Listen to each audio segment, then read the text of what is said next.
Hi everyone, Carolina here from Creations Handmade. Today I want to share with you my tutorial on how I turned my composition notebooks into planners. Here are the materials. Some of the materials we're going to need: paper clips. We're going to use tabs. I'll show you later on some of the tutorials how to make the tabs. We're going to be using, of course, a composition notebook. I got mine as staples. And we're also going to need a pentel pen. We're going to use, over here I have the gorgeous girl that I copied color for my cover, an elastic band. We're going to need microfine glitter. I'm using blue for this project. And we're going to use this to decorate the spine. We're going to need a container, and we're also going to need scissors. We're going to be using double-sided tape. You're going to need a 2-inch double-sided tape, and we'll use it for the spine of our composition notebook. We're also going to be using cardstock to make the covers, decorate the covers. I'm using basil. Basil cardstock is really good quality. It's heavyweight and it's great for your covers because you're going to need something that has durability. I'm going to be using some trim from Michaels.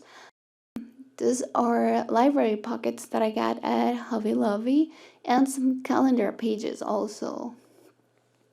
I got them at Hobby Lobby too. We'll use a pen holder from the Mimby planner collection. I'm going to be using metal corners from Tim Holtz. And I'll be using sticker paper. I buy my sticker paper at Amazon on a case that comes in 100 per package. And it cost me roughly $20. The price is $12, and then you have to include shipping, which is expensive on it. But it has 100 labels, which is good. So here's how I do the spine. I place the double-sided tape. I don't adhere it. I just place it over the area that I want to cover, so I can kind of cut the amount of double-sided tape that I'm going to need to cover it. Then I place the double-sided tape on my table, and then I place my composition notebook right on top of it. I do it this way just to make sure that I have even spaces on both sides, and it's a lot easier to adhere it. So then I burnish it real well. Make sure that you burnish it real well because you're going to adhere glitter to it, and you're going to be handling this notebook a lot. So you want to make sure that your adhesion is really good. We're going to be trimming the excess of the double-sided tape so we have a very clean finish. And this composition notebooks, I bought them at Staples, and I bought them in cases because I bought them on back to school season years ago, and they were only like 50 cents each, so I have a bunch of them. Now we're going to apply the glitter. Notice how I don't peel off all the backing from that area because I want to have an area that is not sticky for me to handle. So I apply the glitter to one side, and I turn it around and I peel off the backing completely. And then I applied the glitter to that area also. You're going to be burnishing it, so you can use your bone folder or you can use your fingers also. I usually like doing it with my fingers better. The reason is because I want to make sure that there's glitter all over the area. So with my fingers, I can feel if there's any sticky areas, and that means that I still need to apply more glitter. Your fingers are a lot better for burnishing. After you have all the glitter applied, then you're going to use a brush to clean away all the excess glitter that didn't stick.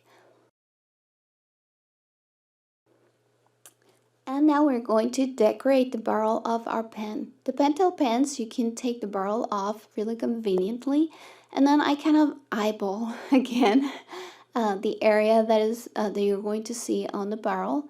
And then we're going to use a 1/2 inch double-sided tape to cover that area. So you just roll the double-sided tape onto the barrel, and then you stick your barrel into the container where you have the glitter.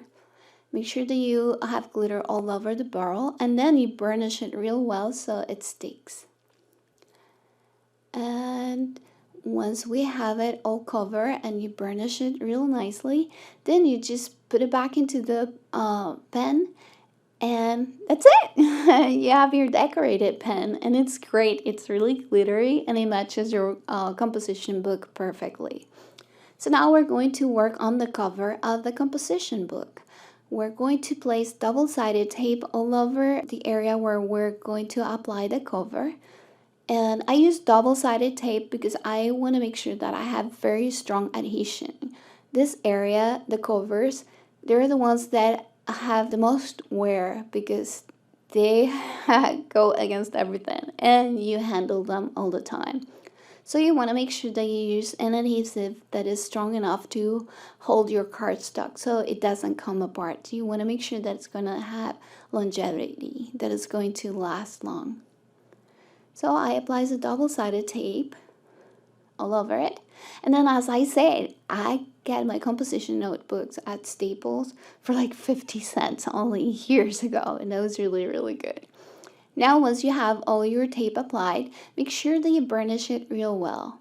I know that I can be really annoying because I always say burnish, burnish, burnish, but it's really important because it's really what is going to give your project, is what's going to help it last longer. Because you're going to make sure that you have a lot of adhesion so your project doesn't come apart.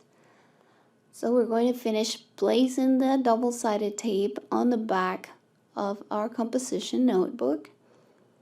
And then we're going to place the bezel cardstock on top of that area to cover it. And I'm going to show you. The way I do it is I hold the cardstock on that area that I want to cover it, and I make a mark. I don't measure it, and the reason is I'm very visual, and it's also not useful for me to give you a measurement right now because all the notebooks are not exactly the same. The measurements vary for a little bit, but they do vary. So it's better for you to just place your cardstock or measure your own book so you make sure that you have the right measurement. So as you saw me doing there, I place the cardstock on top and then I make a mark what I want to cut. Now we're going to start embossing our gorgeous girls on the cardstock that we're going to place on our cover. I pounce my anti-static powder all over the cardstock and then I brush it all over the place to make sure that it's placed evenly so that it prevents static and my embossing powder doesn't go all over the place. I was embossing my girls and I didn't realize that my machine, my recorder, stopped recording. So I started it again, but I already embossed several of them. But you can see here how I do my cover. I actually work stamping a couple, sometimes 3 of my girls. It depends. If my stamping tool is not going to land on top of one of the girls that I already stamped, that I have them embossed, then I can place another one. But if it does, then what I do is I emboss those areas so nothing gets messed up. So then I don't have to worry about my tool landing on top of it and messing it up. So I stamp a couple of them, emboss them, and then I keep going. And then notice when I emboss, I run my tool on the back and front of my cardstock. I do this to prevent warping. It helps a lot with that. And also make sure that before you start embossing, you turn on your tool for like 10 to 15 seconds to let it warm up. And it helps a lot. It gives you a lot of better finish because it doesn't warp the page as much because you don't have to leave it on for too long on the area to make it work. And also run your tool all over the place. Don't leave it sitting in one area for too long because you're going to burn your embossing powder and it's going to cause also warping. So keep your tool moving around. Make sure you move it around all the time on the area that you're embossing, and then run it on the front and the back of the cardstock. It's going to help a lot with the warping, as you see me doing here. So we're almost done with the cardstock that we're going to use to decorate the cover. I really love how it looks. It gives it such a nice finish and it's so easy to do. I'm going to use a little cloth to clean the anti-static powder off of my cover so it gives it a cleaner finish. So you peel off the double-sided tape and then you're going to place your cardstock on the cover. After you place it, the way you place it is you make sure that you place it right against the edge of the glitter area. And then I turn it around and then I burnish on the other side so I don't mess up the embossed area. So we're almost done with this part 1 of the tutorial. What I'm doing now is I'm filing the cardstock against the composition notebook to make it adhere better and give it a better finish. Thank you so much for watching my part 1 of the tutorial. I hope you liked this part and I hope it helps you. And I'll see you back here soon on part 2 of the tutorial. Bye bye.